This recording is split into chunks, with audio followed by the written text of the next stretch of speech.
Okay, all right. We are now live. We are live on Connie Reguli's YouTube, LinkedIn, and Facebook Family Forward Project. So I know I had posted an event up. I have a lot of people who just kind of check in and get notified when something comes up on Family Forward Project. So I hope we have a few people join, but if not, we will have this. It will circulate and just continue to have a conversation. So I am Connie Reguli. I am here. I practiced law for 28 years in the field of family law, juvenile law, criminal law, working with people all over the country.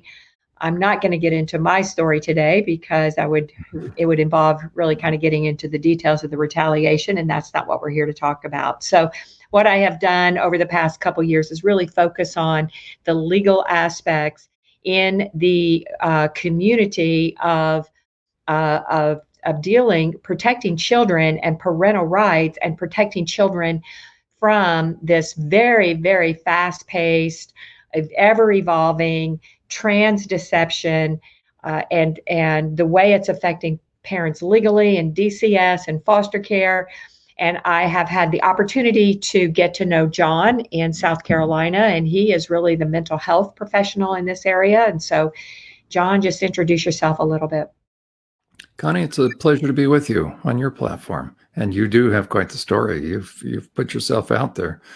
So I've been doing therapy for about 30 years now and have three primary areas or populations that I've worked with over the years. One is sexual abuse survivors. So I understand the impact of severe sexual abuse that has to do with dissociative disorders ultimately. So those that have been shattered in mind and body, so to speak, or mind and soul, how to help someone move forward with that, how to help them heal. I also spent many years working with kids in the system. So the exact vulnerable population that we're talking about that are being targeted, I also had my own 12-bed adolescent female group home. Step up or step down from psych hospitals. So I understand that very well. Worked in group homes, residential treatment, the largest facility west of the Mississippi at that time. Then spent 11 years, I was recruited to start what amounts to the nation's first intensive treatment program for men in long-term solitary confinement, incarcerated men. Through that, I accrued more clinical contact hours than any other psychology staff member in prison than anyone else in the US or Canada. So the Hannibal Lecters and others, those were my guys, also ran a 65-bed forensic specialized unit for the Department of Corrections, ran that for a year for sexually violent predators. Have done low and high intensity treatment, done hundreds and hundreds of risk assessments, specialized parole evaluations. I currently am a certified clinical sex offender treatment provider. I'm also a certified trauma specialist, but I'm one of South Carolina's largest sex offender treatment providers. I do regular kind of counseling by day, but for those that have significant sexual trauma, that tends to be the bulk of my clientele. So by day, I'm working with survivors. By night, so to speak, with the 5 groups during the week and on the weekend, work with sexual predators. And I've got a couple of my own platforms as far as websites. I run SurvivorSupport.net. That's for supporting survivors and those that would like to better understand how better to support them. I have churchprotect.org. That is a training site because the most sophisticated of predators will target churches, and most churches are unaware of that. I can speak to that because I was originally heading into vocational ministry, so I understand that. The other site is unmaskingthetransmovement.com, and have a YouTube site or channel of exactly that same title. I have my own YouTube. And then I do a regular counseling program that's nice on Friday nights, 8 to 9 p.m. Eastern Standard Time, where we deal with some of the key, just normal counseling topics. And I'm in the midst of a series, not just on boundaries, but also forgiveness, what it is versus what it is not. So, and I have a blog as well, SurvivorSupport.us. Yeah. There we go. Well, wow. Well, certainly between how I have really dealt with this in the legal world and how Yeah. you have dealt with this in the mental health world. And I will say that many attorneys, and for years, there's really sort of this idea and this philosophy that the twain shall never meet, right? The mental health people and the lawyers, right? And here we are. Yeah, right. Right. So, and we've tried to, in part because most attorneys don't understand psychology or mental health at all. I have a little bit of advantage in that I did my master's program in psychology. Makes me just know just enough to be dangerous. So I try not to step on any boundaries there, but I at least understand this intertwining. And I also say attorneys are very, very dangerous when they are in a place to deal with anything related to mental health because they have no clue, right? They don't even know how to, they don't know what to do with it. And judges surely do not know what to do with it. Okay. Which is one of the reasons I'm crying out to get the community, the legal community and the mental health community to start to sort of join this dialogue, to get this dialogue going, because with where we are going in law, in the legal world, related to LGBTQ, and you and I have talked about this with the new laws that are being passed, it is squarely putting this issue in the courtroom. Okay. That's right.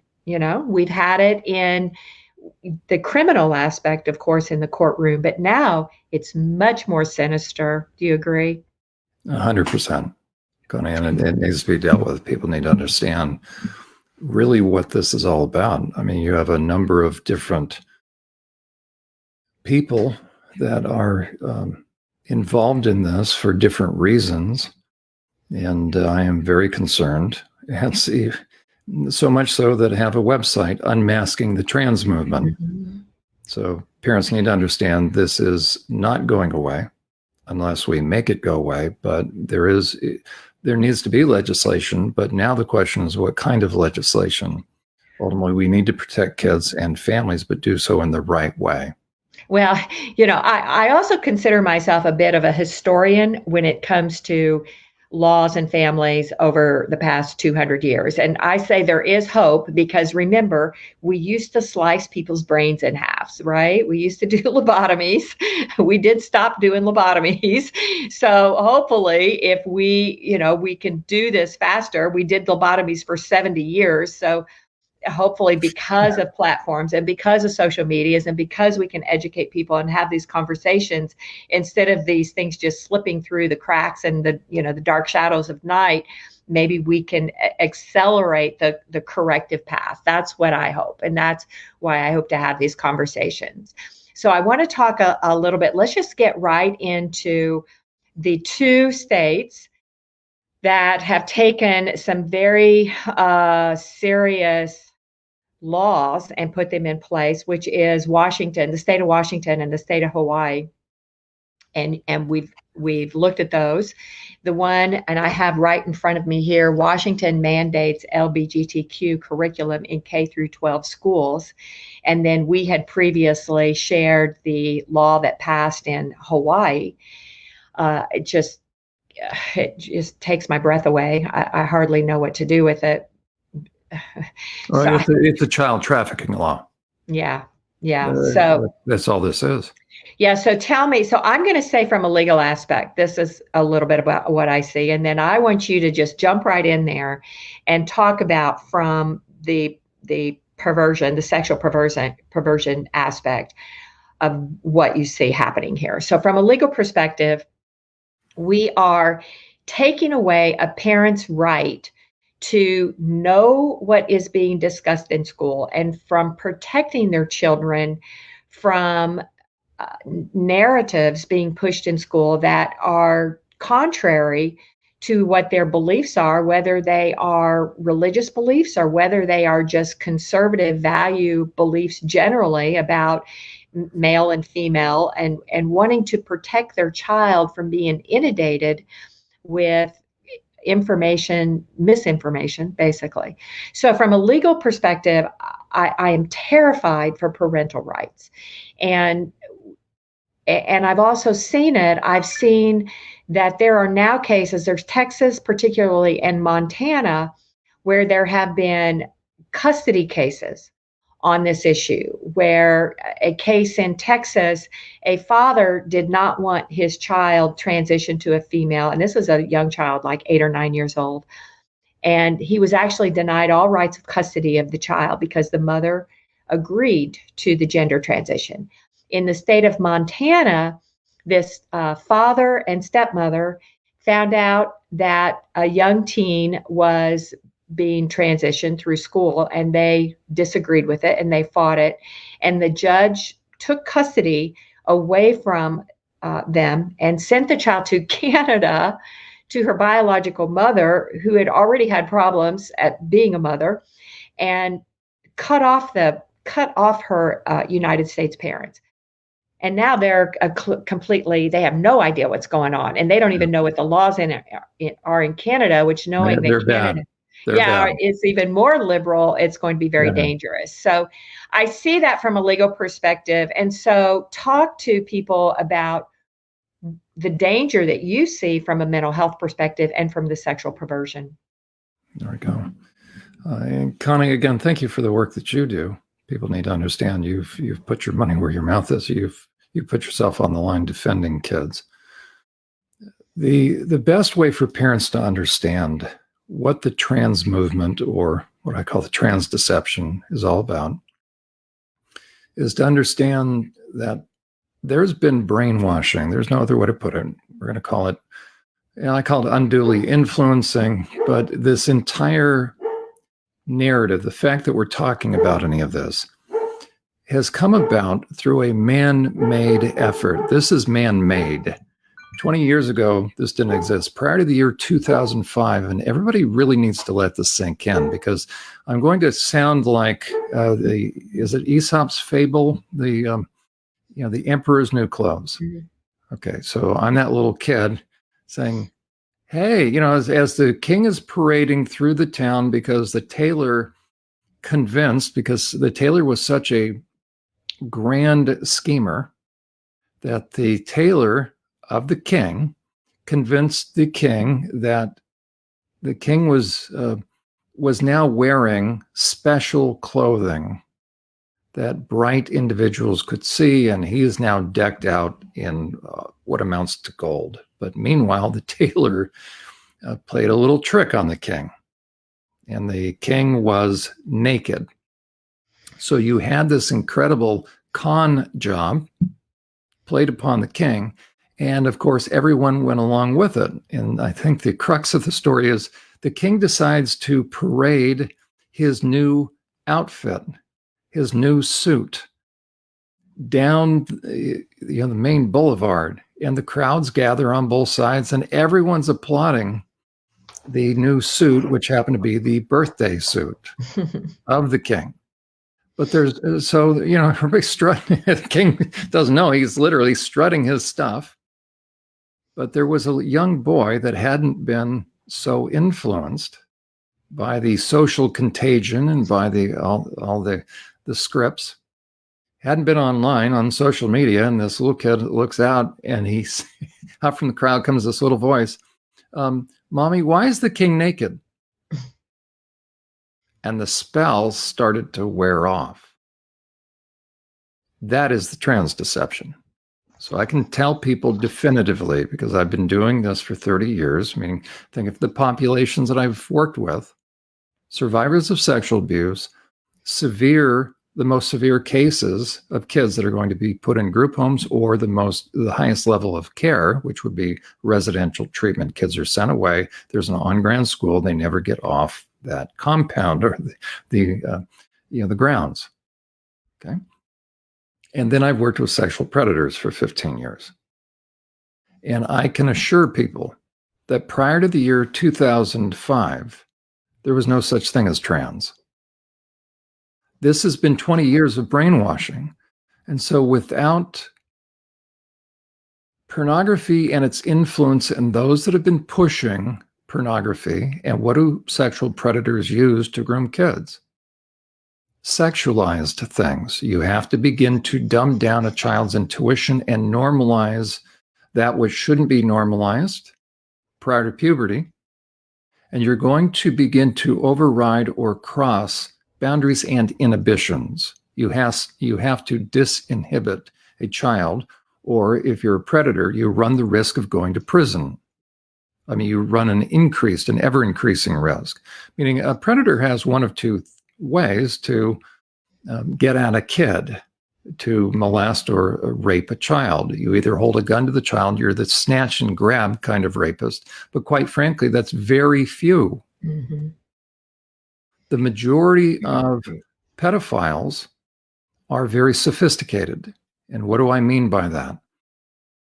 By the time a perpetrator is arrested, watch how people respond. And you'll get a sense as to whether or not he was an impulsive rapist, kind of the creepy guy down the street. You know, the news crew goes out to the guy's house and they're interviewing the neighbors, and the neighbors will say, yeah, it doesn't surprise us. You know, the news reporter always asks, does it surprise you? The guy next door, he's arrested now, has 25,000 images, or, you know, it has so many victims, bodies in the backyard. And so you'll have one of two, by the time it gets that extreme, you'll have one of two responses by neighbors or people that know him, such as church members.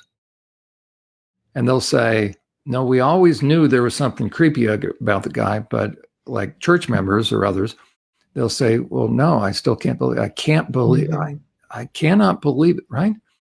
And so you'll tend to have one of two responses, and that will give you an indication of the degree of sophistication of the predator. The most sophisticated of predators will specifically target those industries or those jobs, those positions, those careers that are mandated reporters, or that place them in a position of being a mandated reporter. That means regular and consistent access to kids in some fashion, in a position of authority, trust, or responsibility.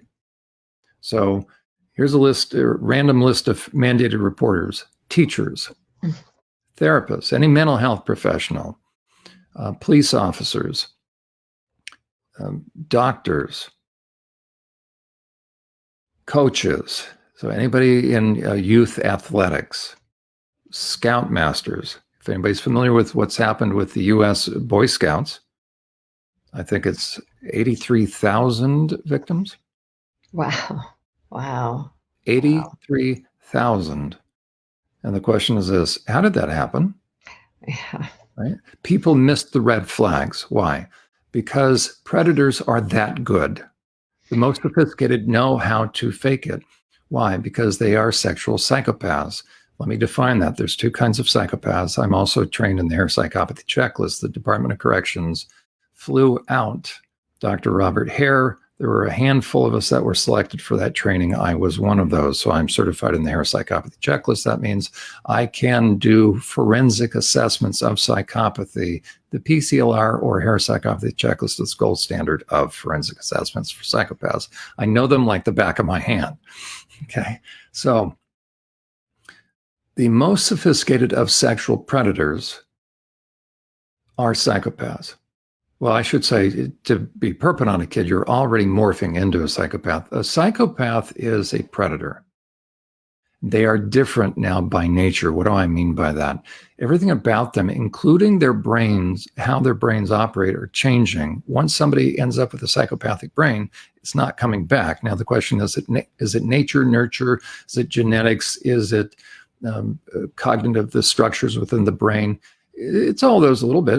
It changes the brain permanently, but the question is, how does someone become that way? My contention is this, having worked with thousands of them, is it is by choice over time as you're overriding conscience and you fast track it through pornography. 100% of every sex offender, probably since the 80s, probably the 70s, quite frankly, if you listen to what Ted Bundy says, there's a pretty authoritative person as far as firsthand account, because everybody interviews pedophiles firsthand account, and supposedly we're supposed to take that at face value. Why wouldn't we take Ted Bundy's account at face value then? Okay. but certainly ever since the 80s, the process of deviance, and that's the issue. A man offends because he's deviant. What does deviant mean? Where a normal man, and I'll stick with the male population, where a normal man can only get an erection to the extent that he knows that his partner or spouse is enjoying herself, right? And that's why mood matters, right? She can ruin the mood. I'm not placing an responsibility, right? But if the couple is together and just about the moment of climax, the wife says, "Oh, I really need to look at those cobwebs." Right. Right? What's going to happen? I'll tell you what, every single guy knows, well, there goes that. Okay. That's a normal guy. That's why the highest paid prostitutes know how to fake it. Deviance is the opposite, and it happens over time. So where a normal man needs to know that his partner is along with him, that she's enjoying herself, a deviant man can only get an erection to the extent that he knows that he is traumatizing and creating duress in his victim. Wow. We're talking predator. If she were to suddenly say, "I love you, let's get married," he would lose his erection. What about with children, though? Because I mean, they groom children into these situations, and they're not necessarily terrorizing them. So let's take that back to kids, because this is where, with these new laws and this curriculum, and I want to, we've got to look at where are we going with these kids, and what are these predators doing with children? So every pedophile, first, it's important for people to know that 100% of sex offenders were deeply steeped in progressively twisted pornography prior to offending. You'll never find an exception. How can I speak to that? 11 years on the psychology staff, Pennsylvania Department of Correction, I had access to all criminal histories, criminal files, criminal records. 100% of pedophiles, without exception, when they are arrested, they're arrested with 100% of them with child rape pornography.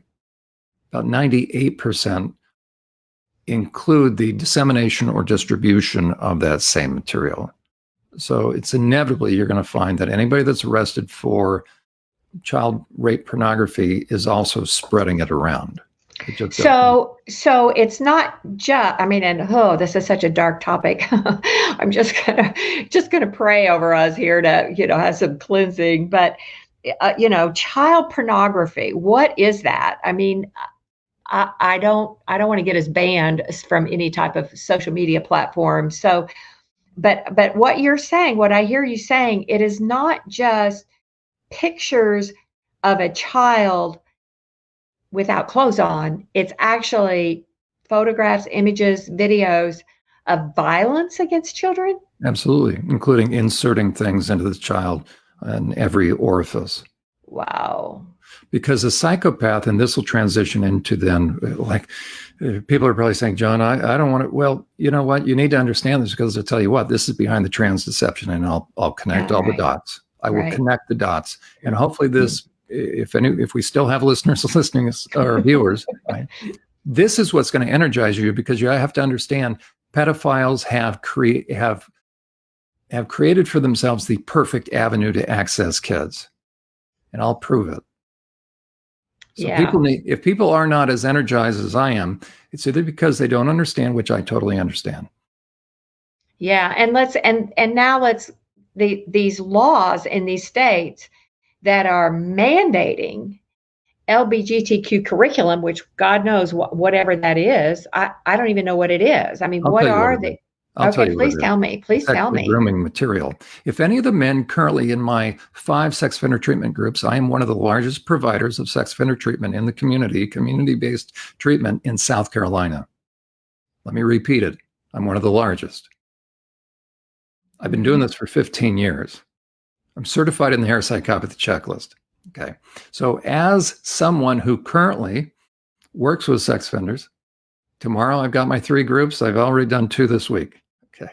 I want people to understand that no man is attracted to minors. Zero Donata. It is a lie. They started with adult porn even as a teenager. And there's a progression. So by the time a man is interested in accessing a child, he's already deviant. And therefore, he is psychopathic. How can I say that? In the state of Pennsylvania, it's mandated prior to a sexually violent predator getting out of prison, and that is a designation by a judge that is laid on top of an inmate. So an SVP, there's a secondary required assessment for all sexually violent predators in the state of Pennsylvania. I'm going to assume then in probably a number of other states. Okay. There's a board called the Sex Offender Assessment Board, the SOAB board. I was actually approached to be a part of doing assessments for them. So we're doing sex offender treatment for men in prison for sexual violent predators. Let's say they graduate and now they're going to be eligible for parole. The SOAB board will come in, an assessor will come in and do a secondary evaluation. They have a standardized approach, a canned approach, meaning every time they meet with one of these guys, they're going to do an interview. But guess what assessment instrument 100% of the time they use with a sexually violent predator with a pedophile? What is that? The hair psychopathy checklist. Oh. So they're always assessing for degrees of psychopathy. So I can tell you, anybody that's harmed a child, anybody that's quote unquote interested in a child is morphing into a psychopath, and a psychopath it's synonymous with deviance. So you have a man that's no longer normal, he's a predator. And if any of the men in my sex offender treatment groups were found in possession of the books that are given to kids currently in elementary school for the trans sex ed, those men would be failed out of my groups and sent back to prison because it's the exact material used to groom kids.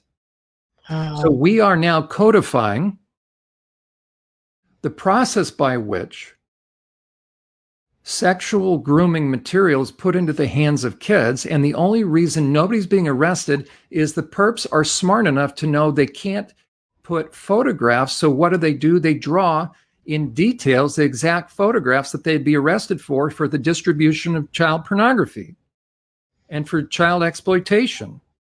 So every single book in school for this sexually deviant trans sex ed, 100% of it, what you're going to find are drawings that are detailed but cartoonish. Why? Because if you take one of those drawings and actually put a photograph in there, what's the difference? You're seeing a young kid give another kid oral sex. They draw it. Well, why not just put a photograph? Because if you put a photograph, now you got child pornography. So they found a loophole to get grooming material into schools so that kids are exposed to what? Concept ideas. And so since kids are being groomed in schools right now, if I'm a sexual predator, the trans movement is my favorite, is really the consummation of everything I could hope for, because ultimately behind the scenes, what's happening as well, this is laying the groundwork for the decriminalization. It starts with this, the destigmatization, the normalization, the protection of the civil rights protection, adding the P to the LGBT, P for pedophilia, because they know they can't do a frontal assault to get pedophilia legalized. So they're going to decriminalize it by virtue of civil rights protection. If you can give somebody civil rights protection, they're not going to be sentenced. So behind the scenes, what this is doing is it's normalizing sexual deviance, and it's dumbing down people to understand what is a sexual predator.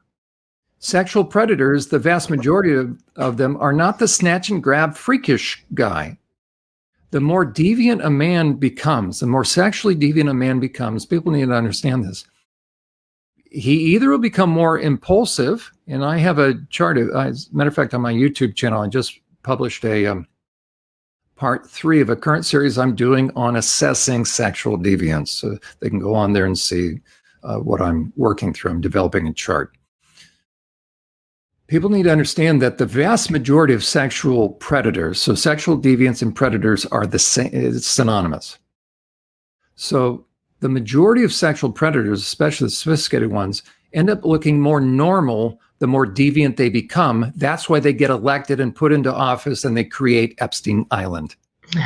Yeah, wow. And what else do? They end up becoming Secretary of Education of Ontario, Canada, Benjamin Levine, who is a heinous child predator who benefited from the policies he was pushing to lessen the criminal sanctions. So he benefited not only by pushing the Soji sex ed material. He was the guy, Soji 123.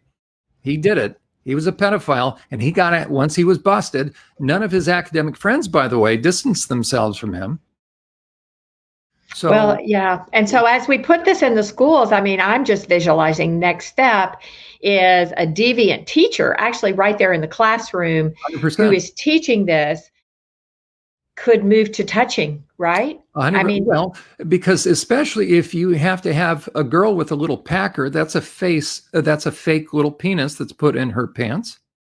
Mm-hmm. Well, with the bathroom policies, guess what? Now somebody may need to help her adjust herself because we want to make sure it fits right. So this teacher that could self-identify. So if I'm a perpetrator, I can self-identify. Now I'm going to emblazon my room and myself with rainbow colors. Mm-hmm. What is that? Those are flags for other pedophiles to know this is a very user-friendly facility, school, or a community. Really, I'll tell you how predators view these, because these are all testing the resolve and testing the insights, testing the wisdom, as it were, but testing the boundaries of community leaders. The more I can push the envelope, I know they're suckers. So the greatest way is drag queen story hour, number one. If you're gonna swallow that, so to speak, you're gonna do anything. You're just absolutely brain dead. Right. So therefore, I know that all the leadership at the governmental level is user friendly, and so now it's just easy hunting. And so now I know the schools within those communities, within those provinces, within the local counties, they're easy pickings. So if I start with the libraries or get on school board, those that are pro-LGBTQ, then what you're going to find is I can get the deviant materials into schools, and then I can go on staff, and staff will cover me. And if there's an incident, they'll deal with it in-house. So we wonder about the Catholic Church. This is being magnified all over now in schools. Yeah. And, when you talk about community leaders, I will remind people that also includes lawmakers, right? That is 100%. That is the lawmakers. And this dichotomy, I think now, of course, trans is so in our face. We have two very distinct mindsets. We have the mindsets of the hell no, and then we have this mindset of what's so bad about it, right? This is a people's feelings. They've got to express those feelings. And I'm finding that these very liberal, accepting lawmakers are putting laws in place, like the Washington law and the Hawaii law, that's actually in your face, permitting and mandating this type of curriculum. And the conservatives are not taking a counterattack. They are putting in, I discussed with you before about, parental rights legislation, and they can't get a law passed that says we are banning LGBTQ curriculum in our schools, but we're going to sort of sideways say, well, maybe if a parent objects and they should have consent, then maybe it shouldn't happen. But we're not getting that aggressive fight against it from conservative lawmakers. You're going to have to be conservative. I'm aggressive. The pastors better get on board. They better figure this out real fast. Let me give you the other half of the concern. So I have two concerns about the trans deception. Therefore, everything we're talking about falls under this. The trans movement is the world's greatest ruse, scam, and scheme ever devised against vulnerable kids and their families. Now, how can I prove that? prior to the year 2005, this was unheard of. If someone is trying to make the case and the case is made, well, that's because it was all suppressed. Nobody was willing to accept it. And it finally came out once. Now it was like an infection underground. Now it finally came to the surface, like withdrawing salve. Now the thorn came out. Now we're dealing with real. Now we're finally getting real. Okay, real with what? Non-binary. Okay, so we're getting real about the fact that there's a fictitious concept that erases XX and XY chromosomes. So we used to all use the phrase, it's as basic as biology 101. So we're now reality-based by having erased biology 101. Do you understand that as cult speak? So we're letting who define things? We're letting who capture the narrative?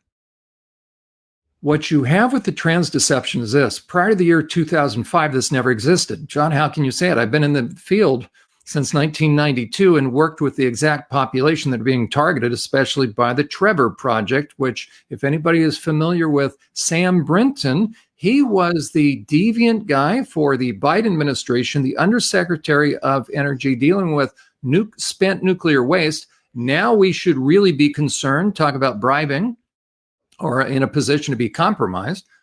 Okay, he's the guy that finally, after 3 airport stealing incidents of luggage, and the question is this, other than the brazenness of the guy to wear the fashion designer from Africa, wear all her outfits, and he took the suitcase, to go teach a BDSM kink seminar. Okay, now get this. He's using a stolen suitcase with stolen females' luggage to go teach a seminar on kink, which is male deviance because it's implementing pain. So again, only a deviant male gets off on kink, and therefore he's already predatory. So we have a predatory man who is a sexual criminal. How can I say that? He is a criminal and he's a sexual deviant. Jon, how can you call him a sexual criminal? He wasn't charged. Where's the women's underwear? Well, what does that have any? Okay, we got a bright guy. He went to MIT. He was in charge of the spent waste fuel. So bright guy. And he says, we just can't remember what he did with the underwear. I'll tell you exactly what he did with the women's underwear based upon my 15 years. People need to understand this. He didn't steal the clothes for the clothing. He stole the clothes for the underwear and he masturbated in, and he got rid of the evidence. That's why bright guy acts brain dead, says, well, I don't remember what I did with it. Okay. People need to understand, including in Canada, right? There was an army colonel who ended up being a serial rapist murderer. By the time men are wearing women's underwear, you think they've purchased that underwear, don't you? Mm. How do you know? Well, how do you know? Well, just because you won't fathom it. But I'll tell you where he got the underwear. It's the thrill of the hunt. He's stealing the underwear. Why? Have you ever heard of BTK killer, Dennis Rader? Trophies? People need to understand, by the time a guy is brazen enough to wear women's underwear and then out in public under the drag, and by the way, how do you know he has even underwear on as he's working with the kids? Right. You think because he's nice. Look at Jen Speck. Phil Illey in the blue dress comes, and I raised huge concerns. Like, you've got to be kidding me. A guy is targeting vulnerable population, and you think it's nouveau to be open a big tent to a guy who's a sexual deviant who's talking about being an AGP, which is a silly term anyways. It's sexual deviance. Right. This is a public safety issue. Planet Fitness right now is defending their policy to have sexually deviant men, cross-dressing men. All they have to do is say they self-ID and they go right into women's locker room. This is a public safety issue. Now, to bring it back to this issue, you need to understand the kind of guys that are going to be interested in dressing this way, who are going to be the ones to come in and give these presentation on sexual deviant sex ed, including doing some of the school, the school activities where the drag queens come in. Okay, what kind of guys doing that? The sexual deviant guy that is grooming the kids. It's all sexual grooming now has been reframed in terms of gender affirmation and the concern. So that's on the one end. Now let's talk about the kids. My concern is this, that all the red flags of sexual predation. Think about think about a mandated reporter. I referenced that at the beginning. Teachers, anybody that has access to kids, anybody that deals with kids are mandated reporters. At least here in the US, every other year, if you're a mandated reporter, you have to go get recertified through the sex abuse awareness course. Okay, so that you are up on being able to identify as a mandated reporter, because you are mandated to report. You don't have to investigate. You have to report. What do you have to report? You don't have to prove it, but suspicion. Okay. Every mandated reporter is mandated by law to report suspected abuse. Okay. We can see bruises, so we have to report that. It's also elder abuse, other things, but child abuse, there are a couple different categories. So everybody within the sound of my voice, if you're a mandated reporter, you know, right? Because you can't get licensed or certified without taking the child abuse, and also pastors and those that teach Sunday school are mandated reporters. So a lot of people within the sound of my voice are mandated reporters. So the question is this: can you identify physical abuse within a kid? Pretty easy. Can you identify neglect? It has to do with malnutrition and other things. Probably the kid comes, he's unkempt. Can you identify sexual abuse? You're a mandated reporter. Tell me the 10 most readily identifiable key red flag indicators of sexual abuse since you're a mandated reporter. Tell me now. You should be able to rattle them off like this. Mm-hmm. What you will tell me now is silence, and you have just, for the vast majority of mandated reporters, if you believe the trans movement and the deception, you now will reframe those 10 key clinical indicators in gender-related issues, and you will normalize it. Now you're dumbed down because you have a kid in front of you, more than likely the vast majority of who are being groomed or perped on. And the number one clinical indicator, and this is more the practical end of things. Let's take a girl. She's being actively perped on by an uncle. And she will come to you as a teacher or as a therapist. Do you think she's going to come out with it and say, Uncle Charlie is feeling me up and putting things in my anus and putting things in his fingers? Do you think she's really going to come out with that? And zero. No. What is she going to say? First of all, there are going to be indicators, maybe starting to dress differently, maybe acting depressed or anxious, maybe mood. Yeah, but they're very fine, aren't they? I mean, I've from a legal perspective, I've dealt with several situations, and I mean, I've been in situations with children who are 5, 6, 7, 8, 9, 10, 11, 12, maybe by 12 and 13, if they get assaulted, they can say it or they can tell somebody. But when you have children younger than that, and that's why, again, the school curriculum of kids don't even know what sex is at 4, 5, 6, 7, 8 years old, unless something is being told to them. And if it's being presented to them in such a way that they have these figure drawings. And the other thing is, I have seen on YouTube, they have anime that is very sexual, which is those Japanese. It's so common. Anime and hentai. That's that Japanese style. I've got guys in my sex offender treatment right now, right? Because again, the perps know that if they're busted with actual photographs, it's child pornography, but they can look at the most deviant and heinous of stuff that these guys will draw that's very detailed, and they can't be prosecuted for it. Exactly. So and it's not banned in these books. Well, and it's not banned as pornography on YouTube. It's and the other thing, speech. And some very sick people are actually taking cartoons that children watch, such as, even Frozen and some Disney, and they're taking sections of it and clips from it, or with AI regenerating it and putting sexual acts actually within those cartoons, where the child thinks they're clicking on the next cartoon of Elsa, and then it goes right into that. Extremely dangerous. I mean, and I'm flipped back to law. I'm like, do we need a law that criminalizes images of pornography and sexual deviance that are not real photographs. And especially now 100% with we do. That's AI. right. That's right. Yeah. AI generated. Connie, here's to help kind of connect this with what's going on in the schools. So let's say I'm that teacher, because two primary people that a kid will disclose to, but again, a kid's not going to come out and disclose. Rare is, 1 in a million that a kid walks up and say, Right. hey, I'm being touched at home. It's Right. not going to happen. So if we care about protecting kids, we're going to have to become a little bit mindful and conceptual. That's why the training is there. So any mandated reporter should be able to list for me right now, what are the 10 red flag clinical indicators? Okay. The number one thing, you're inevitably going to hear this and see this. And so let the weight of this sink in. If you're a teacher or a therapist, here's what you're more than likely going to hear if a girl is being perped on. Ready?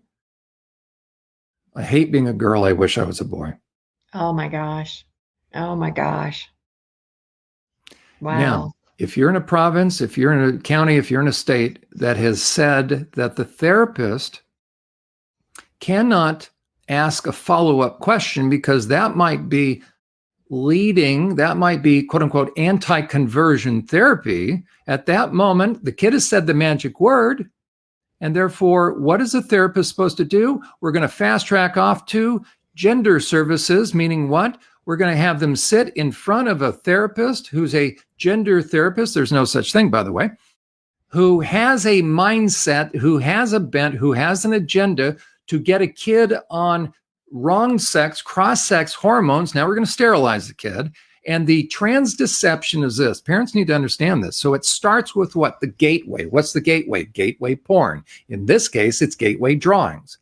We then, at the same time, we're dumbing down a child's inhibitions, which means all the more, the longer a kid is exposed to the content, the less he or she is able to discern that they're being perped upon, crossing boundaries, because the perps would use this exact kind of material to sit down with the kid and say, oh, love is love. And, age knows no boundaries. And you're a very mature child. And I have a young spirit. And we have two spirits. And I think we're starting to find that we really care about each other.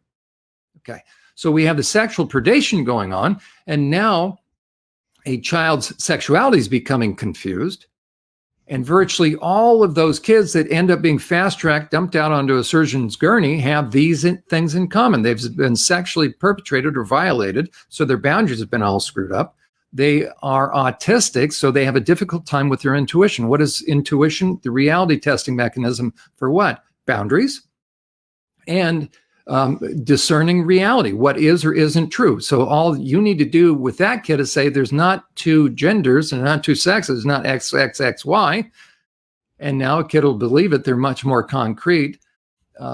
The other characteristics of the kids that are being fast-tracked, eventually dumped out onto a surgeon's gurney, because what is the trans movement? It is a moving sidewalk. You get the kid on the on-ramp at any point in time. And what are the stages? Well, you're going to influence them. Influence in two ways. You're going to normalize. You're going to decrease the differences between boy and girl, male and female. So you're going to introduce mythology. So they can't reality test. And so then they start to become accustomed to it. And then we've got the social transitioning. Along with that, you have the introduction of sexual deviance, meaning sexually deviant material. The kid doesn't know it. He's being exposed to adult content long before puberty. So then now the kid is eventually going to do what? We're going to begin to use phrases such as non-binary, and then we're going to begin to introduce the idea of names. Mm-hmm. Why? Because if we give them a new name, then the other name, the other part of them is, quote unquote, a dead name.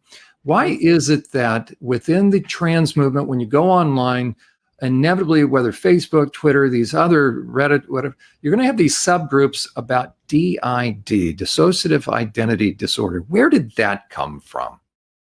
Well, that came from one of two things, one of a couple of places.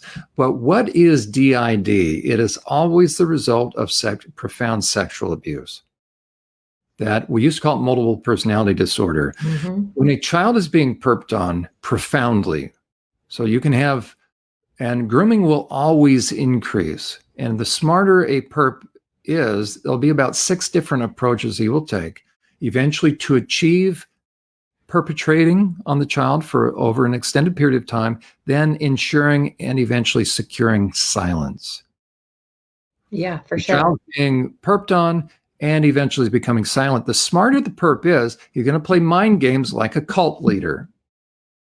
Well, that means a child can't figure out who's perping, is perpetration even taking place, but their feelings will tell them they're being violated in pretty profound ways. So where does that anger, the flip side of hurt is anger, where does that anger go? They turn it inward toward self-harm, and if the more profound the abuse, the splitting that on some level within the child early on, a child says, this isn't happening to me, I'm out of here. So with a profound sexual abuse case, you'll inevitably have dissociation and self-harm.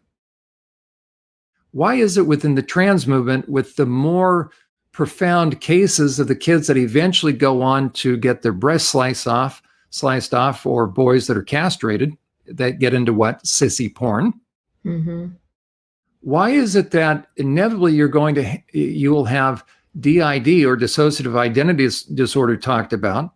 And when a surgeon inevitably works on one of these kids, they will be slicing through pre-existing scars from self-injurious behavior. And is it possible that you have a part of a child, let's say she's a girl by nature, and now is there a male part? Always. Why? Because the girl needs to feel protected. So a part of her looks down and says, what are these doing on my body? Because these were the source of what? It started it all. This is the problem. If I get rid of these, I won't be assaulted anymore. And so that part of the child takes over. That part of now the teen takes over and says, I don't want to be a girl. I wish I was a boy. Now a boy part comes out, and the boy says, I want these removed.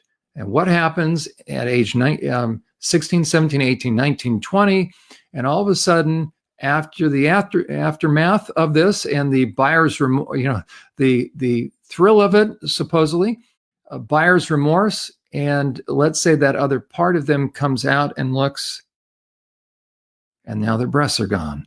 They've added insult to injury. The suicide rate after the medicalization dramatically increases. So these surgeons who are mandated reporters, so they're mandated reporters, they are willfully ignoring the mental health indicators, the clear red flags. So the trans movement is the perfect means by which kids can be groomed and then fast-tracked into, while they're being perped on.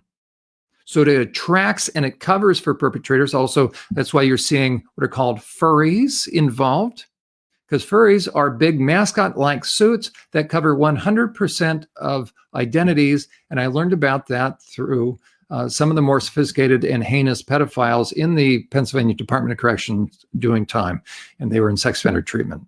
So the trans movement is the greatest Trojan horse and the greatest gift to sexual predators. And it's creating in kids the greatest mental health crisis, and it's taking wounded kids and typically sexual abuse survivors, kids. Either way, you're overriding kids' boundaries, you're introducing sexualized content, that benefits the perpetrators. Now you're confusing them, and eventually what are you going to do? You're putting them on a moving sidewalk. The trans movement is progressive. You're eventually going to get into the medicalization. So now you're sterilizing kids. That is a eugenics dream come true. Right. There goes the family tree of that child. Right. And then it's eventually going to dump them out on a surgeon's gurney, making the surgeon potentially $70,000 in a couple of hours. So that just like Dr. Evil Gallagher, Nazi-like Gallagher out of Miami, she pays cash for her new yachts. So you're creating kids that are going to be trauma-based situations that are going to be medicalized. And so you have the financial predators and the sexual predators. that are all targeting these kids. You all also have other dark special interests, but that is Yeah. that's what the trans movement is all about. And so parents and lawmakers need to understand, unless we understand, and here's two other facets, by the way, the same people that are pushing this stuff are the same perps and perp apologists that want men in women's prisons and men in women's private spaces.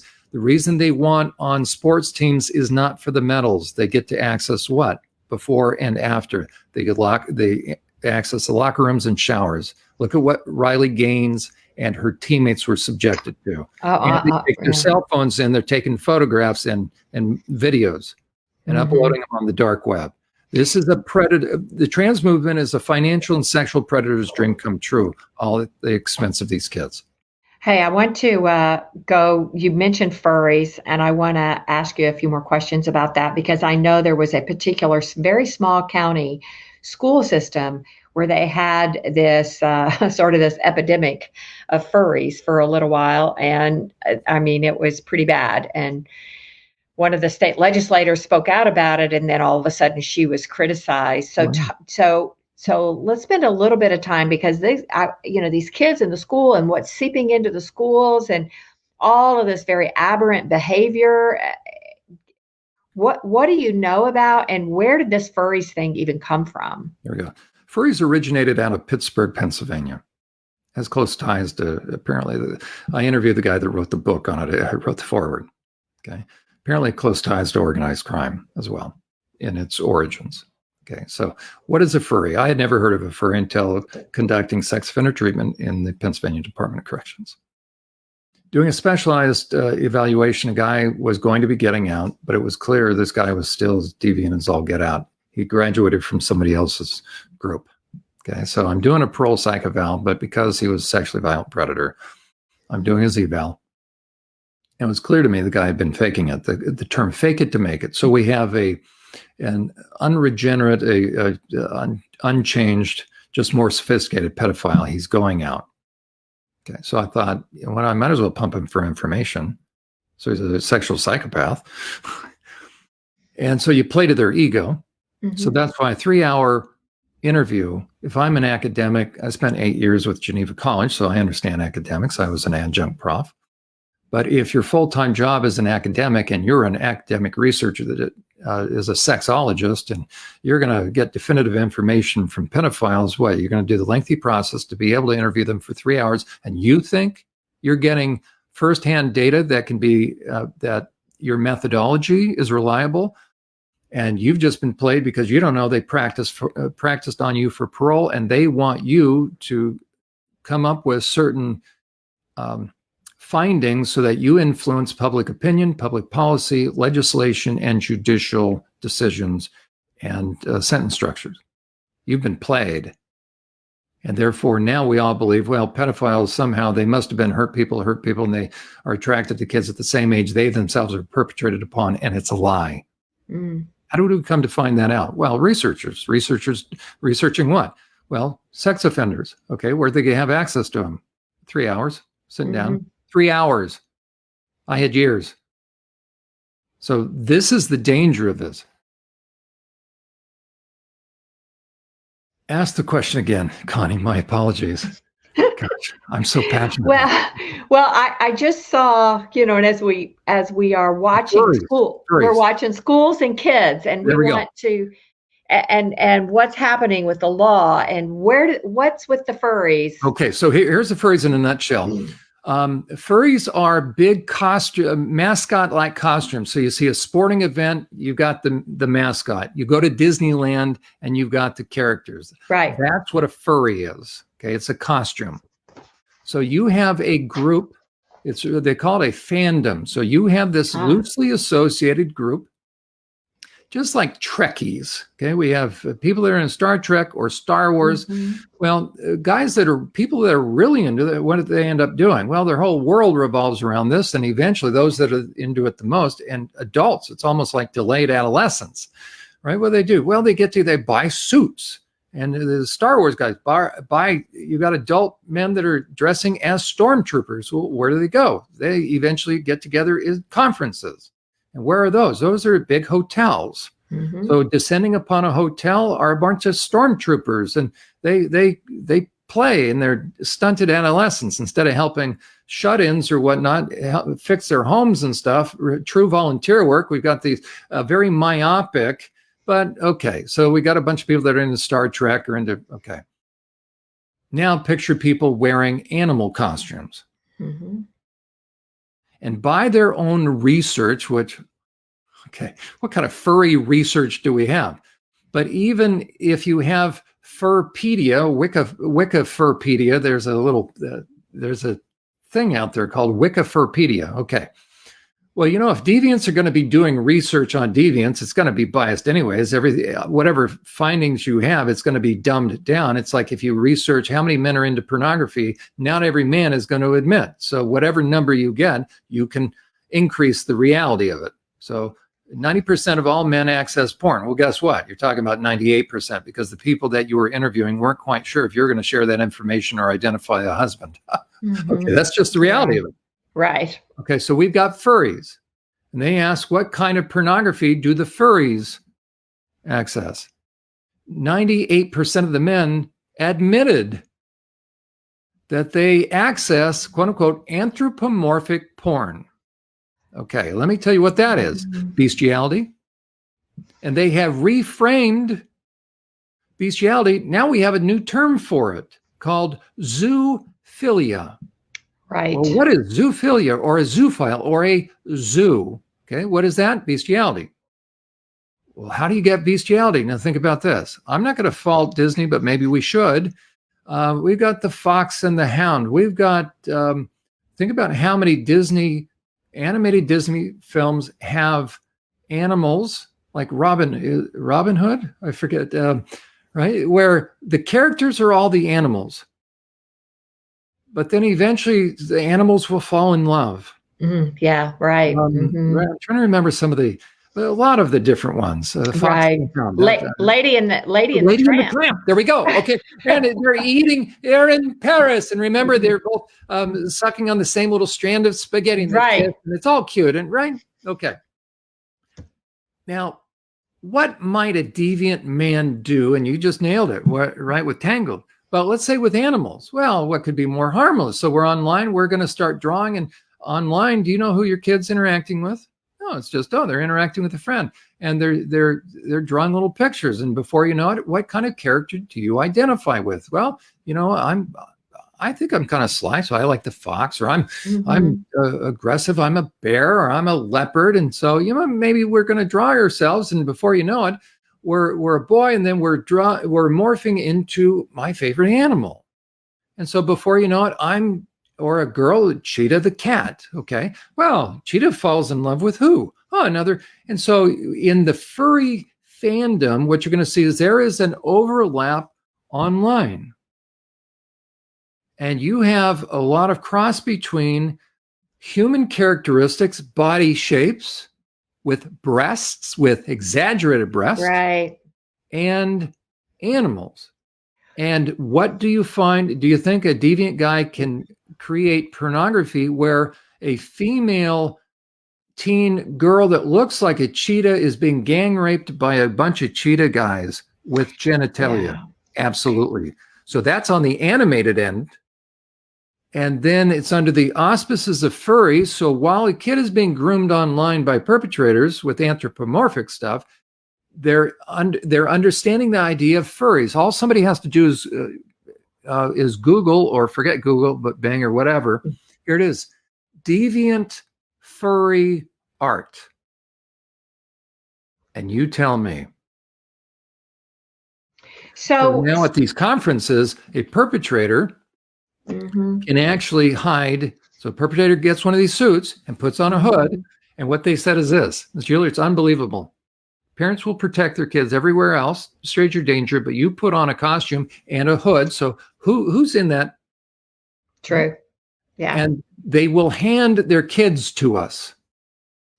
Because absolutely. Most people think, this is an interesting thing. Most people think this without even thinking it. Here's a psychological barrier that people have to kind of tap into for themselves.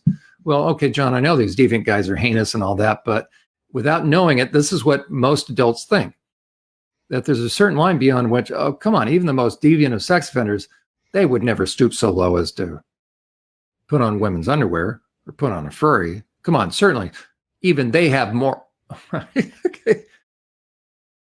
It's all gaining access to kids. They will do whatever they need to do, whatever they can do, whatever's in their strategic best interest. Do you really think a sex offender is beyond dressing in drag, is beyond dressing in women's underwear, is beyond putting on a female swimsuit and joining a female team? Do you really think a sexual predator wouldn't become a teacher, wouldn't start using furries, wouldn't start using LGBT, ultimately to push the P in pedophilia? Do you really think there's a line beyond which a sexual predator wouldn't go? Or do you think it's all chess to them and pragmatic? Well, and this issue with people dressed up in these furries or costumes, any type of costume, there's a sense of enchantment for children, right? Yeah. When you have a child who's 4, 5, 6, 7, 8 years old, there is that sense of enchantment if they see Mickey Mouse dressed up, or if they see a big bear or a big mascot or something, and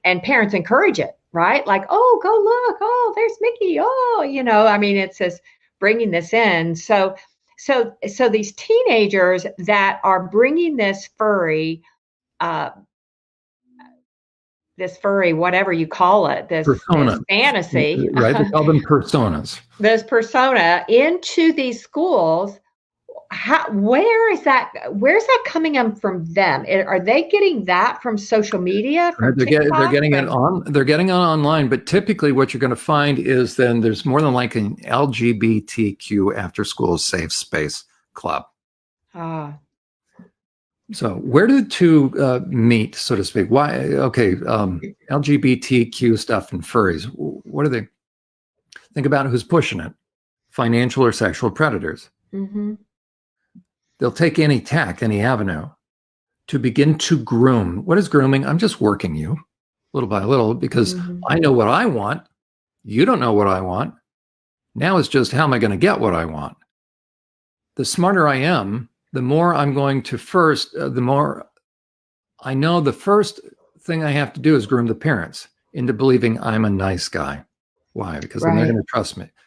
Trust me. Why? Because then they're going to give the kid to me either as a youth pastor, a Boy Scout leader, or an LGBTQ safe space person. Because now in their mind, he looks like such a nice guy. He would never, and that's all I need from you. So they distort reality. There you go. And so I'm grooming. I first have to test the awareness, the insight, and the degree of resolve of the adults. And all I need to see now is flags. What color flags? The trans and the rainbow flag.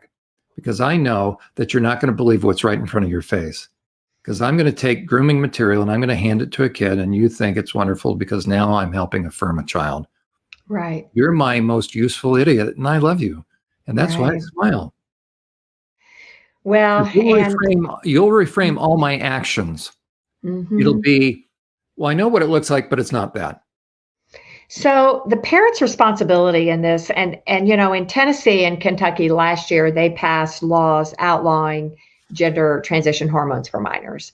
And they did it in Kentucky. And those two laws were challenged in court, and were challenged in the Sixth Circuit Court, which would be our federal circuit, which would be Michigan, Ohio, Kentucky, and Tennessee. And the law was upheld, but because the theory was that the government still has a right to rule or to create a law on what they consider dangerous for a child, whether it's smoking or alcohol or gender affirming hormones.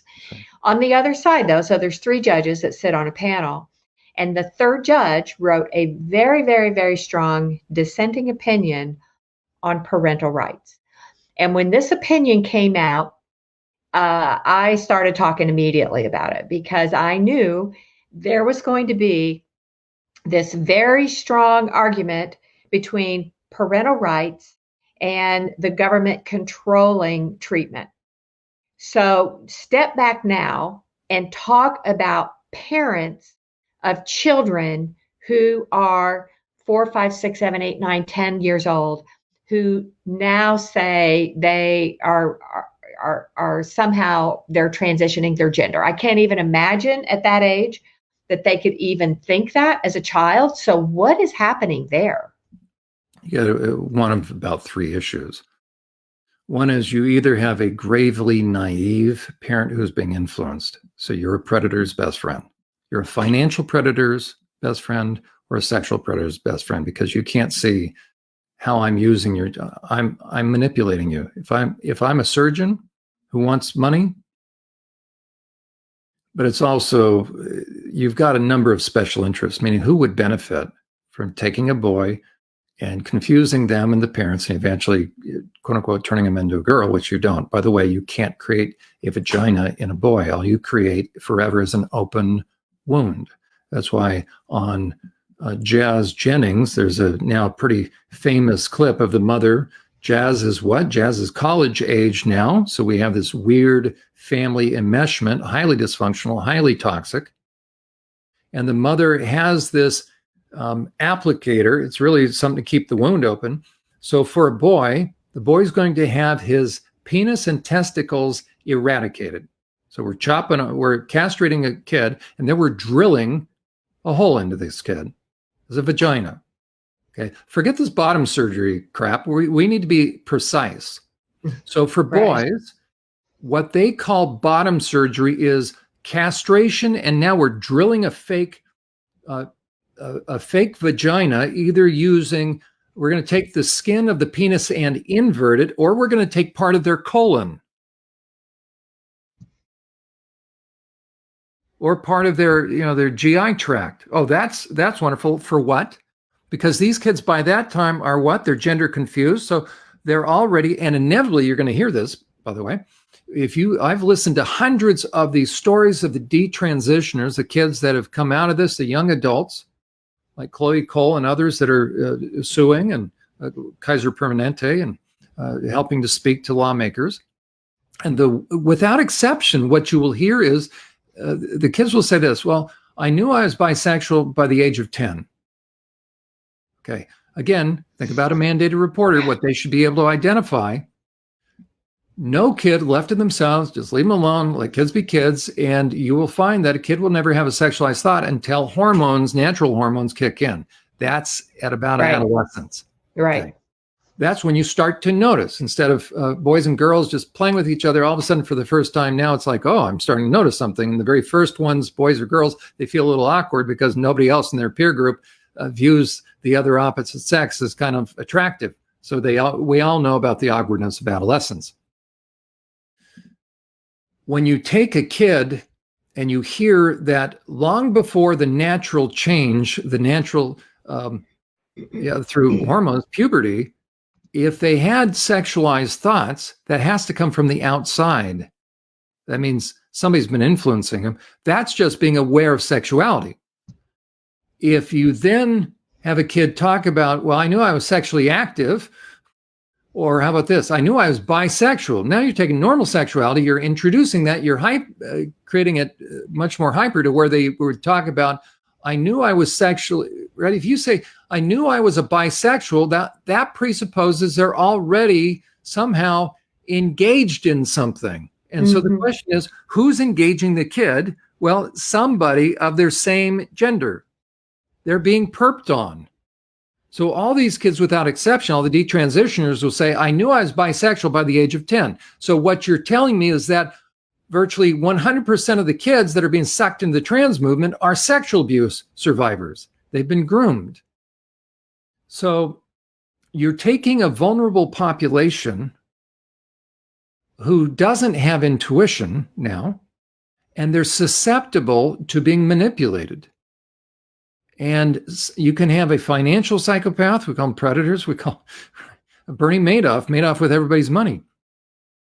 So you're setting them up to be easily manipulated. So if you have a mother who's going along with this, Either she herself is a sexual abuse survivor and has no intuition. So either she's just going along with it and not questioning, where's this coming from within my kid? She has all the indicators that somebody's grooming her kid. That would be the first aspect. That's the least offensive to me. We just need to get through to that parent that, wait a second, your kid, these are all the red flags that your kid's being groomed or perped on by somebody. Your kid is being unduly influenced. Don't do this. You need to protect your child. Okay, that's the least of those. The next is you have a very personality disordered parent, likely a narcissist, who's trying to get attention at the kid's behest. So the kid really doesn't want to do this. The mother is now pressuring her. Jazz Jennings' mother.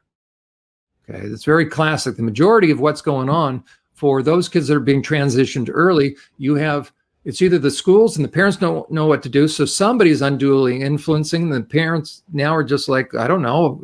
I don't want to get in trouble. And maybe this is true. So they're really ignorant. Okay, that would be one population. The other is the parent that has the personality disorder. So it's usually the mother, okay, who's severely narcissistic personality disorder. Okay, that's the kind that, like Jazz Jennings' mother, that if Jazz stops, Jazz is college age. If Jazz stops dilating, meaning shoving that applicator up to keep the wound open, I'll do it myself. Let that sink in. Talk about emotional incest at best. At worst, wow. I think there's very dark stuff that's happened to that kid. There's a couple of the episodes that really should raise eyebrows. And then the last option, and this is very significant as well, is you have child trafficking going on. For every sophisticated male perpetrator, think Epstein, think Keith Raniere of NXIVM, inevitably you're going to find a female. So with Keith Raniere of NXIVM, you had Allison Mack. Jeffrey Epstein had who? Ghislaine Maxwell. You're going to find a female involved. Especially, you're going to find them in the foster care end of things. But so they're facilitating it. So you can have some situations, just like you have some mothers that pimp out their kids for drugs or cash. You can have a situation that a mother's allowing this to happen. Why? Because now, look over here, my kid's transitioning. Meanwhile, the kid's being pimped out. Wow. Yeah, this whole issue with the personality disorder with a parent, especially a mom, getting involved in this is wretched. They're using their kid for their own wretched devices. Yeah. Wow. Well, we have been chatting about an hour and a half. As I said before we started, I think we could do a marathon probably of about 8 hours and keep intertwining these two issues because they're so important. And I want people's eyes to be wide open. I want them to see everything around them.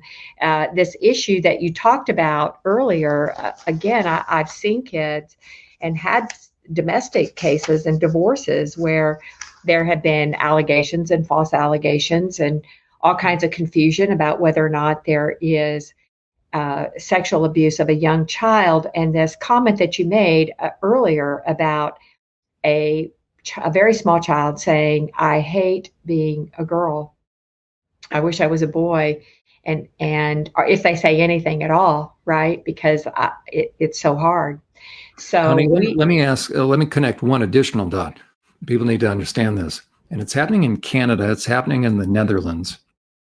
And I knew it was going to happen. I did some writing about it and spoke to those earlier, a couple of years ago. Okay. Think about both in socialized countries, it makes sense that it's going to happen because there's limited healthcare dollars. And so every country that has socialized medicine, eventually what you're going to find is this, right? Because eventually you have less producers, more consumers, just by virtue of all those countries are going to produce less babies. It happens automatically, right? So you remove sexuality from any idea of commitment, and there goes the nuclear family. So inevitably, in every socialized country, it's only a matter of time till you have a graying of the population, you have a decreasing birth rate. The only way they can maintain their own country's population is immigration. But within the country itself, babies are not being produced. So Planned Parenthood is a eugenics dream come true. But every socialized every country with socialized medicine eventually will have to do this. They're going to have to cut costs. You just have to. Okay. What's one way? And healthcare is what? It's a major drain on a budget, especially for a socialized society, because you don't have producers. So eventually you're just having less and less income coming in. So you're going to have to find a way of sloughing off unnecessary expenses. Cradle to the grave, you just bring both ends of the continuum of the bell-shaped curve in. So, which means if you can off people earlier or later, sooner, then you're right. No other way to put it. If I can allow older folks to be off the dole, off the rolls, then we've saved money. Or all I need is a good pandemic. And now, how much does it cost for elder care? But if I can suddenly have 50% of my old folks who are in convalescent hospitals suddenly get COVID because I've mandated, like Rachel Levine, who was the health secretary of Pennsylvania, who was the one to put sick COVID elderly people, mandated the convalescent hospitals and care homes to take back, to readmit those COVID positive older folks, while Rachel Levine got his own mother out. Rachel Levine committed mass murder. And now he's in charge of what? Pushing transgender medicine. There's a direct correlation here, because one way for a socialized, for a country with socialized medicine to cut their costs down is, again, get people off the rolls. How do you do that? You kill them off, because it's cradle to the grave. So you just shorten you make each happen sooner. Well, but we have a dilemma then, because what happens in that weird stage where we have more teenagers or young adults? Man, they're costing a lot, especially if they're sexually active. Now they're costing, then maybe what we do, could we, if we're just looking at numbers, how do we stop the utilization? Because we created it. Now they're dependent upon what? Medication. We've pushed it. What kind of medication? Cross-sex hormones, and they're going to have to maintain this for the rest of their life. So we created this bubble. It's like a housing bubble. So what do? Well, they know that once a kid goes through all these surgeries, now dependent upon the stuff for life, the kids are going to get depressed. Mm-hmm. Well, so maybe we introduce the concept. Did Canada? Let's see. MAID, medical assistance in dying. Yeah. We now have, all we have to do as lawmakers, it's happening in the Netherlands and it's now happened in Canada. So lawmakers, you need to understand, those that are pushing the trans deception will also push for euthanasia, assisted dying for depression, mental health issues, and they're going to lower the age.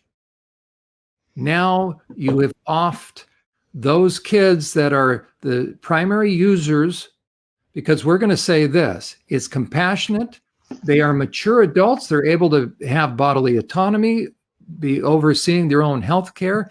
And here's the one group behind the scenes that is loving this. So you've helped make it less of a drain and therefore profitable. So you've cut the drain part out. But if I'm a sexual perpetrator, and if I've been sophisticated enough to ensure that my victims, plural, haven't said anything, because I've played with their mind, because after all, they still like me, they think I like them, right? So they're going to keep the secret, but they're going to get depressed. So they go into a psych hospital. It's the perfect silencing of the trans lambs, because a kid will take the secret to the grave. So if I'm a perpetrator, and perpetrators can run in networks, and oftentimes those networks will include more well-educated people, including medical professionals. So you can have child trafficking involving medical professionals that are involved in the decision-making. So if I'm a pedophile in a pedophile ring, and I have certain of my co-perps that are on medical staff, all I need is for one of my guys to help convince the kid to sign, and now the kid will be euthanized. And it happened within, a child was euthanized in Canada, and we have it on recording. If you go on to Unmasking the Trans Movement, we talk about the subject, and there's a TikTok video, an audio, it captures an audio. It was a phone call given by a mother, maybe to a radio station or to somebody, where she talks about parents that put their child into the hospital. Maybe the child had COVID, but within 24 hours. So the parents go back to see their kid. Within 48 hours, the child is dead. The hospital killed the kid because somebody talked the child into signing the MAID form, medical assistance in dying. The child was that was it. The child was depressed. So the mother takes the child to the hospital, age 12. And because it's legal, the hospital staff was able to facilitate the child signing it. And the parent, within 48 hours of admitting their depressed child, the child was dead. There's nothing that parents can do. A perpetrator wants to make sure that they are never busted. And if this is happening in a socialistic country or socialized medicine, you now have more and more kids that are using tax dollars, using medical dollars. Well, what better way to begin the process of eliminating the problem you created than to do what? To begin to allow for kids to opt in and opt out of life, opt in and opt out of whether or not they want to stick around. So we don't have to look any other place than, now here we go. We're going to look at... mental harm is dramatic, isn't it, Jon? I'm sorry, say it again? We talk about the physical for the last little while, the transitions, the surgeries, but realistically, it's the mental that's going to be the most devastating to these kids, and that's where, we're able to see some of the, I guess, the suicide rate increasing here in Canada, and it's happening with these kind of children who are confused and broken. There you go. So I predicted a couple of years ago, because it wasn't hard to see, that if you have a country that has socialized medicine, that means they're paying out for more users. So you'll have always a utilization review. Well, why are you encouraging people to seek access more and more, especially meaning kids?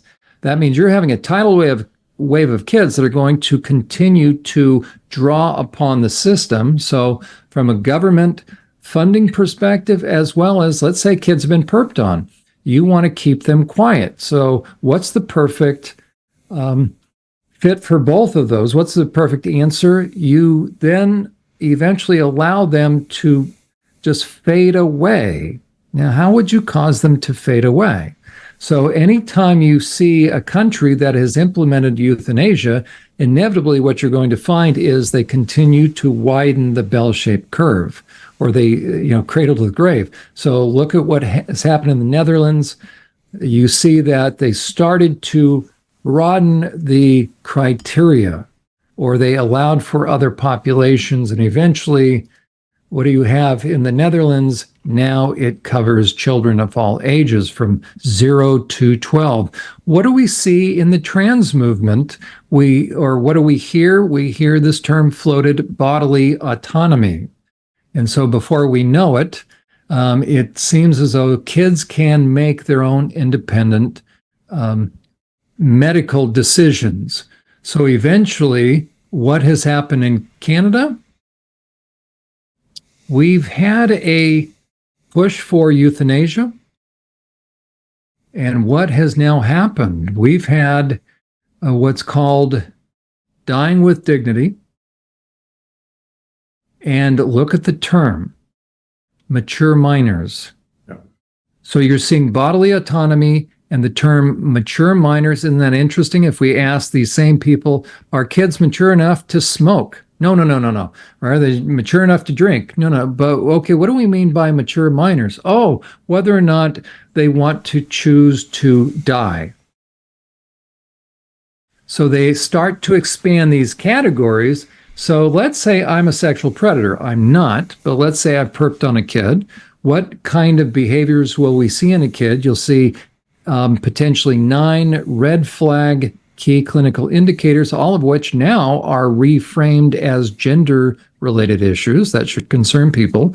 One of those significant things will be self-injury, it'll be depression, it'll be anxiety, it'll be potentially hearing voices, call that dissociation. And now a child gets checked into, because it's getting worse and worse, because you're still keeping that kid on a pathway that makes them very susceptible to predation. And let's say somebody's perped on that kid.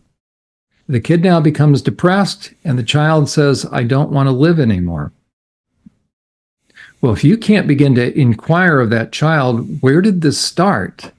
Because many child victims, I'm going to get out of this now, and we're going to play, though, what happened just recently within Canada. So look at what's happened with the Dutch. So it started with autism and intellectual disabilities, and eventually went to what? Now it's the same thing, right? For those that are mentally ill. Well, how do you define that? Depression.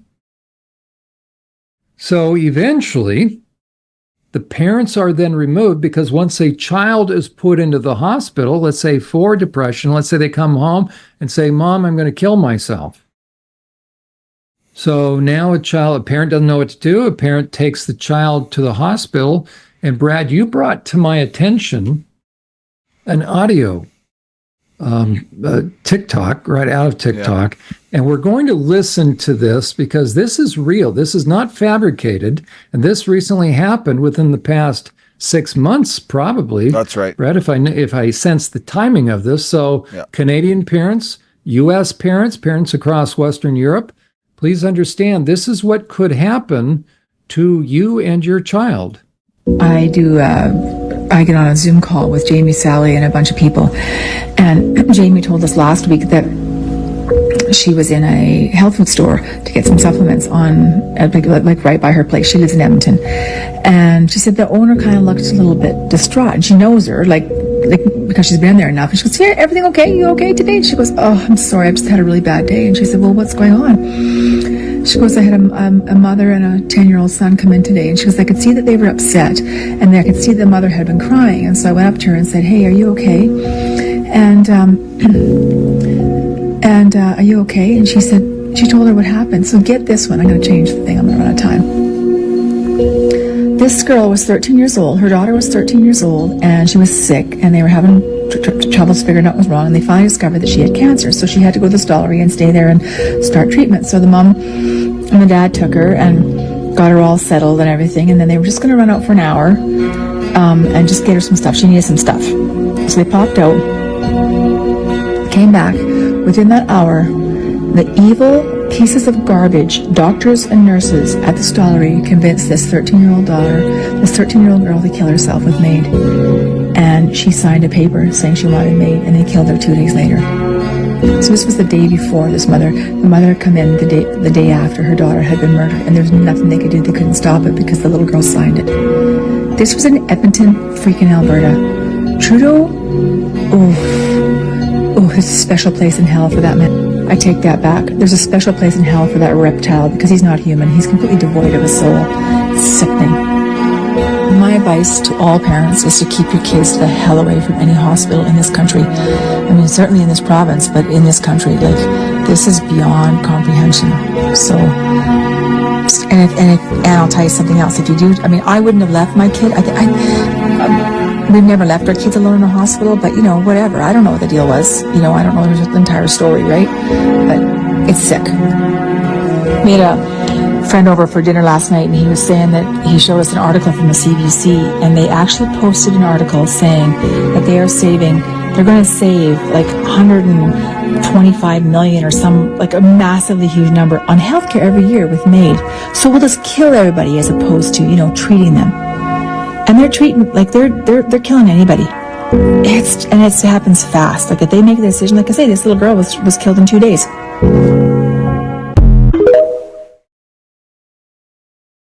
Yeah, it's crazy. Extremely saddening, extremely concerning, distressful. Well, and I'm gonna relate that back to the family rights bill that they just passed in Tennessee, and they have a special medical section that they have set aside specifically, and it says under this medical section that a person is defined as give me one second here. Oh, an individual, a corporation, or any other legal or commercial entity, whether or not a citizen or domiciliary of this state, and whether or not organized under the laws of this state. And a person can now provide whatever emergency is, provide emergency care to a child under this law with no liability. And a hospital is an organization, and I can make the case, if I'm an evil doctor or perpetrator, that I talk this kid, and a kid would rather die than not have their breasts cut off. So guess what? Right. Now it's an emergency. Wow.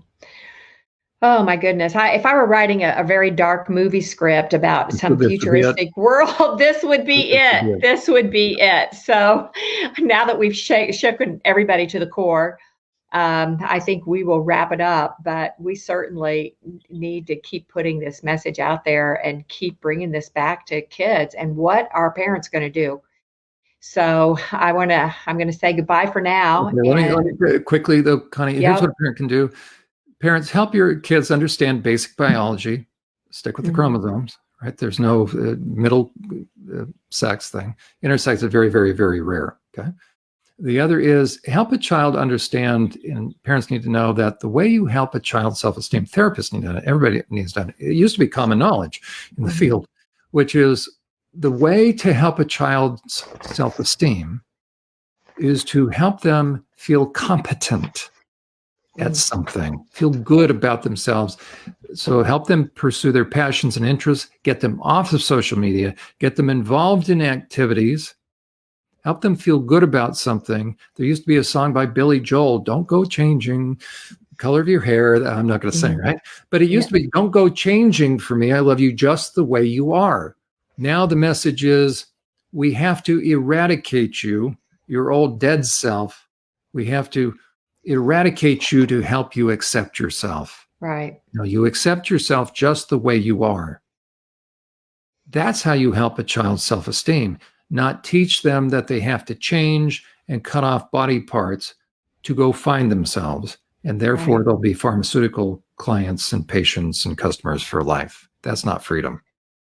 Oh, it sure isn't. All right. Well, we're going to end the live stream. Hang on there just a minute. Don't hang up because I think we can still be connected. So thank you, everybody. And we'll keep passing this around. This is such important information. And with the society that we're living in, the legal environment, the legislative environment, everybody needs to be heads up all the time. All right. See y'all later.